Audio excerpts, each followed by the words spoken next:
رضا خان بریلوی رحمت اللہ تعالی علیہ فتاوی رضویہ میں کیا فرماتے ہیں کہ جو صاحب سجادہ نشین ہو، جو صاحب ارشاد بنے، جو مسند ارشاد پر بیٹھ کر لوگوں کی رشد و ہدایت کا فریضہ سر انجام دے، جسے پیر کہا جاتا ہے، فرماتے ہیں پہلا چیز وہ سنی العقیدہ ہو۔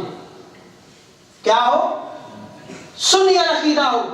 اور جسے اہل سنت و جماعت کے عقائد کا علم نہیں ہے، اسے کیا پتا عقیدہ کیا چیز ہے؟ جسے ضروریات دین کا معنی علم نہ ہو، اسے کیا پتا عقیدہ کیا چیز ہے؟ یا ضروریات دین کا انکار کرنے سے بندہ کافر ہو جاتا ہے، اسے علم ہی نہیں ہے، مسجد پہ بیٹھ گیا بس۔ آگے آپ دوسری شرط فرماتے ہیں کہ ضروری علم ہونا شرط ہے، اس لیے کہ بے علم خدا کو نہیں پہچان سکتے، بے علم خدا کو نہیں پہچان سکتے۔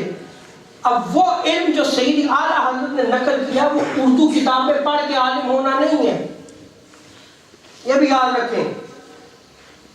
وہ قرآن اور سنت سے کوئی بھی اگر شرعی مسئلہ سے پیدا ہوتا ہے خود پڑھ کر نکال لے، سمجھ سکے،